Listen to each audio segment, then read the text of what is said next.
दोस्तों, इस वीडियो में जानेंगे कक्षा 10वीं हिंदी की गद्यांश के सप्रसंग व्याख्या लिखना, वो भी ट्रिक से। इस वीडियो को पूरा तक देख लेते हैं तो आप जान जाएंगे कि संदर्भ प्रसंग व्याख्या किस तरह से परीक्षा में लिखें। ये जो है 5 नंबर का आता है और 5 नंबर आपके लिए बहुत ही महत्वपूर्ण है, इसलिए इस वीडियो को पूरा तक जरूर देखिए और संदर्भ प्रसंग व्याख्या लिखने की ट्रिक को बारीकी से समझिए। महत्वपूर्ण गद्यांश इस वीडियो में लाया हूँ जो कि लगातार बोर्ड एग्जाम द्वारा पूछा जा रहा है और 2021 के बोर्ड एग्जाम में भी पूछने का 101% चांस है। तो चलिए वीडियो स्टार्ट करते हैं। नर्मदा कैसे सूख सकती है बाबू? नर्मदा सूख जाएगी तो हम लोग कैसे बच सकेंगे? नर्मदा सूख जाएगी तो संस्कृति सूख जाएगी, धरती का रस सूख जाएगा, प्रकृति का स्वाभिमान खत्म हो जाएगा। नर्मदा अनवरत और अविराम प्रवाहमान है, इसलिए संस्कृति जीवित है, मनुष्य गतिमय है। तो दोस्तों, सबसे पहले जो है आपको सप्रसंग व्याख्या लिखने के लिए इस गद्यांश को बार बार पढ़ना है, 2 बार 3 बार 4 बार, जब तक कि आपको पूरी तरह से समझ ना आ जाए। उसके बाद आपको संदर्भ लिखना है। संदर्भ में ये जानना है कि ये पाठ का नाम क्या है और उसके लेखक कौन है। तो इसका संदर्भ हो जाएगा, क्योंकि ये गद्यांश इसलिए प्रारंभ आप संदर्भ का लिखेंगे। प्रस्तुत गद्यांश डॉक्टर श्री राम परिहार द्वारा लिखित नर्मदा का उद्गम अमरकंटक से लिया गया है। इस तरह से इसका संदर्भ हो गया।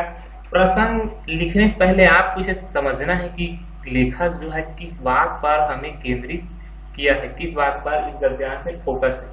तो इसमें मुख्य रूप से फोकस है नदी और संस्कृति के बारे में, इसलिए इसका प्रसंग हो जाएगा नदी और हमारे सांस्कृतिक विरासत के बारे में। लेखक जो है बहुत ही अच्छे से बताए हैं इस गद्यांश। क्या हमें लिखना है इसी का विस्तार। जब वनवासी स्त्री से पूछा कि क्या गर्मी में नदी सूख जाती है, तो उस स्त्री ने नर्मदा का उनके जीवन में क्या महत्व है ये बताया। नदियां हमारी सांस्कृतिक धरोहर है, हमारी धार्मिक आस्था का केंद्र है। नदियों का महत्व उसके आसपास रहने वाले लोग, फसल, प्राकृतिक सौंदर्य और मनुष्य का प्रकृति से संबंध, जो प्रकृति व मनुष्य की संस्कृति के बीच एक संबंध स्थापित करती है, उनका मनुष्य के जीवन पर क्या प्रभाव पड़ता है, ये सारी बात लेखक जो है इस गद्यांश के माध्यम से समझाने का बहुत ही अच्छा से प्रयत्न किया है। ये हो गया व्याख्या। उसके बाद लिखना है विशेष। विशेष में ध्यान देना है कि किस तरह से लिखा गया है। पहला लिखेंगे संस्कृत निष्ठ है, क्योंकि संस्कृत शब्द का प्रयोग हुआ है। दूसरा हो जाएगा इसमें जो है प्रकृति और मनुष्य के आत्मीय संबंधों को जो महत्व है उसको बताने का प्रयत्न किया है। उसके बाद देखते हैं हमारा अगला गद्यांश।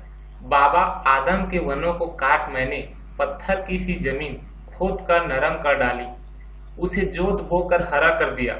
विजयों से लौटे हुए रोमन जनरलों की प्रांतीय भूमि, मीलों फैले खेत मैंने बोए काटे, सामंतों की दुनिया मैंने बसाई, जिनकी गहराइयों में आदमी को भूखे शेर की भांति कट घरों के पीछे रखा जाता था। ये गद्यांश के संदर्भ हो जाएगा। प्रस्तुत गद्यांश डॉक्टर भगवत उपाध्याय द्वारा लिखित मैं मजदूर नामक पाठ से लिया गया है। ये हो गया संदर्भ। प्रसंग में वही, इसमें किस बात पर फोकस किया है इस पर ध्यान देना है, क्योंकि परिश्रम के बारे में बताया है, इसलिए इसका प्रसंग लिखना है। प्रस्तुत गद्यांश में लेखक ने मजदूर के अथक परिश्रम का वर्णन किया है। ये हो गया। इसका व्याख्या लिखना है। प्राचीन वनों की बंजर पथरीली भूमि का सीमा चीर, अपने जो बाहुबल से मैंने उस उपजाऊ बना दिया, यह मेरे अथक परिश्रम का ही परिणाम है। ये जो है एक मजदूर कह रहा है कि मैंने उसे कृषि योग्य व हरा भूमि बना दिया। दूसरे प्रांतों पर विजय प्राप्त कर अभिमान करने वाले रोमन लोगों की भूमि और झीलों में फैले हुए खेतों को मजदूरों ने ही बोया और काटा है।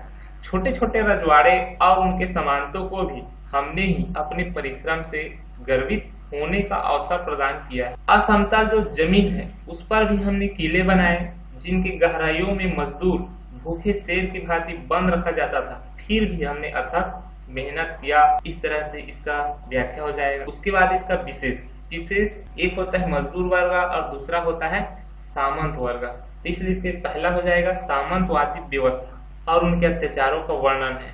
दूसरा है इसमें श्रमिकों के महत्व को बताया गया है, इसलिए दूसरा हो जाएगा श्रमिकों के ऐतिहासिक महत्व को दर्शाया गया है। ये जो गद्यांश बताने वाला हूँ ये जो है 2017 और 19 दोनों में आया हुआ था, इसलिए 21 में आने का 101% चांस है। तो आप बिल्कुल भी मिस मत करिए। उसके बुढ़े को अब रोटी की कोई जरूरत नहीं रह गई थी। माटी वाली के पाँव की आहट सुनकर हमेशा की तरह आज वह चौंका नहीं। उसने अपनी नजरें उसकी ओर नहीं घुमाई। घबराई हुई माटी वाली ने उसे छूकर देखा। वह अपनी माटी को छोड़कर जा चुका था। प्रस्तुत गद्यांश माटी वाली से लिया गया है, जिसके रचयिता विद्यासागर नौटियाल जी हैं। प्रसंग हो जाएगा, माटी वाली जब वृद्ध को देखती है तो उसे पता चलता है कि वह इस दुनिया में नहीं है। उसके बाद व्याख्या हो जाएगा, माटी वाली जब अपना काम निपटाकर वापस घर आती है तो रास्ते भर यह सोचते हुए आती है कि जल्दी से प्याज तलकर बुढ़े को रोटियां परोस दूंगी, क्योंकि आज जो रोटियां उसे खाने को मिली थी उसमें से 2 रोटियां वह उसके लिए बचा ली थी। उसे रोटी बनने तक इंतजार करना नहीं पड़ेगा। लेकिन जब वह घर पहुंची तो बुढ़ा उसकी आहट पर बिल्कुल भी नहीं चौंका। तो वह घबरा कर बुढ़े को स्पर्श करके देखती है तो ज्ञात होता है कि वह निष्प्राण हो चुका है। अब उसे उस रोटी की कोई आवश्यकता नहीं। विशेष भी लिखना है तो पहला हो जाएगा, भाषा बहुत ही सहज और सरल और खड़ी बोली का प्रयोग किया गया है। दूसरा हो जाएगा, वह अपनी माटी को छोड़कर जा चुका था। पंक्ति जो है हमारे अंतर मन को अंदर तक गहराई तक छू लेती। शहीद वीर नारायण सिंह का बलिदान व्यर्थ नहीं गया। आजादी की लड़ाई में वे छत्तीसगढ़ के प्रेरणा स्रोत रहे।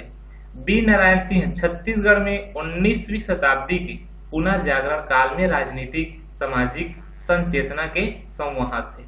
इसके संदर्भ हो जाएगा, प्रस्तुत गद्यांश जो है अमर शहीद वीर नारायण सिंह से लिया गया है।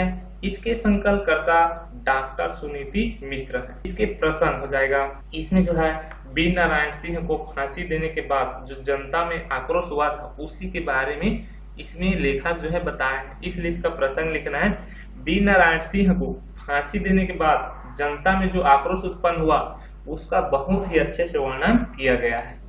इसकी व्याख्या हो जाएगा, वीर नारायण सिंह की फांसी के बाद जनता जो है आक्रोश से भर उठी। उसका परिणाम 18 जनवरी 1858 के विद्रोह में दिखाई दी। 17 लोगों को गिरफ्तार कर जब अंग्रेजों ने सार्वजनिक फांसी दे दी थी, सभी धर्म और जाति के लोग आजादी की लड़ाई में वे छत्तीसगढ़ के प्रेरणा स्रोत बने।